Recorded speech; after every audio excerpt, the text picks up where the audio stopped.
നിങ്ങളൊരു സ്ഥലത്ത് നിൽക്കുമ്പോൾ അല്ലെങ്കിൽ ഒരു സുഹൃത്തുമായി സംസാരിക്കുമ്പോൾ നിങ്ങൾക്ക് പെട്ടെന്നൊരു തോന്നൽ, ഇതിനു മുമ്പ് ഞാൻ ഇവിടെ വന്നിട്ടില്ലേ, ഇതേ സംഭാഷണം, ഇതേ സ്ഥലം.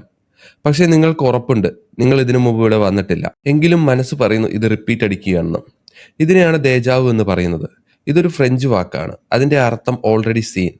ലോകത്തിലെ 97% ആളുകൾക്ക് ഒരിക്കലെങ്കിലും ഇത് അനുഭവപ്പെട്ടിട്ടുണ്ട്.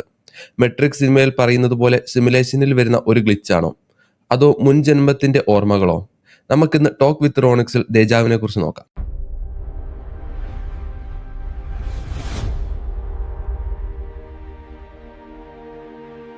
മെട്രിക് സിനിമ ഇറങ്ങിയതോടെയാണ് ദേജാവു ഇത്രയധികം ചർച്ചയായത്.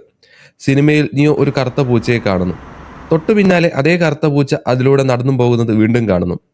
മോർഫേസ് പറയുന്നു ദേജാവു എന്നത് മെട്രിക്സിലെ ഒരു ഗ്ലിച്ചാണ്. അവർ എന്തോ മാറ്റങ്ങൾ വരുത്തുമ്പോൾ സംഭവിക്കുന്നത്. നമ്മൾ നേരത്തെ പറഞ്ഞ സിമുലേഷൻ തിയറി സത്യമാണെങ്കിൽ ഇത് വളരെ പേടിപ്പെടുന്ന ഒരു കാര്യമാണ്. നമ്മുടെ റിയാലിറ്റിയിൽ ആരോ എഡിറ്റിംഗ് നടത്തുന്നതിൻ്റെ ലക്ഷണം. പ്രോഗ്രാം റീലോഡ് ചെയ്യുമ്പോൾ സംഭവിക്കുന്നതാണിത്. ഈ തിയറി വിശ്വസിക്കുന്നവരാണ് ഗ്ലിച്ച് ഇൻ ദി മെട്രിക്സ് എന്ന പേരിൽ വിചിത്രമായ കാര്യങ്ങൾ ഇന്റർനെറ്റിൽ പോസ്റ്റ് ചെയ്യുന്നത്. എന്നാൽ ശാസ്ത്രത്തിന് ഇതിന് കൃത്യമായ മറുപടിയുണ്ട്. നമ്മളൊരു കാര്യം കാണുന്നത് കണ്ണുകൾ കൊണ്ടല്ല, തലച്ചോറ് കൊണ്ടാണ്. കണ്ണ് കാണുന്ന കാഴ്ച ഇലക്ട്രിക് സിഗ്നലായി തലച്ചോറിലേക്ക് അയക്കാൻ 1 മില്ലി സെക്കൻഡ് സമയമെടുക്കും. ഒരേ സമയമാണ് കണ്ണുകൾ സിഗ്നലുകൾ അയക്കുക. പക്ഷേ ചില സമയത്ത് ഒരു കണ്ണിന്റെ സിഗ്നൽ മറ്റേ കണ്ണിനേക്കാൾ വൈകിയായിരിക്കും എത്തുക. ഇത് ബ്രെയിൻ വിചാരിക്കുന്നത് രണ്ടും രണ്ട് സംഭവങ്ങളായിട്ടാണ്. ആദ്യം വരുന്ന സിഗ്നലിനെ അത് മെമ്മറിയായി സേവ് ചെയ്യും. രണ്ടാമത്തെ സിഗ്നൽ വരുമ്പോൾ ബ്രെയിൻ വിചാരിക്കും ഇത് ഓൾറെഡി നടന്നിട്ടുണ്ട്, ഓർമ്മയിലുണ്ടല്ലോ എന്ന്. പക്ഷേ ഇത് രണ്ടും ഒരേ സമയത്തെ കാഴ്ചകളായിരിക്കും.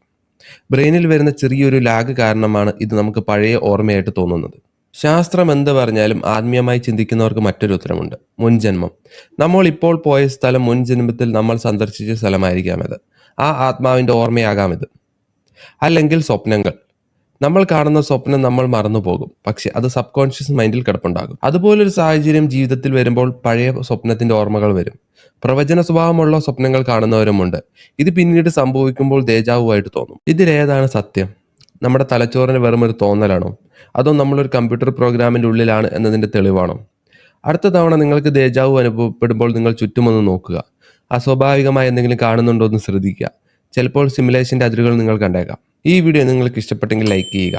നാളെ നമ്മൾ പുതിയൊരു സീരീസ് തുടങ്ങുകയാണ്: aliens and UFO. So this is Ivin Jose signing of.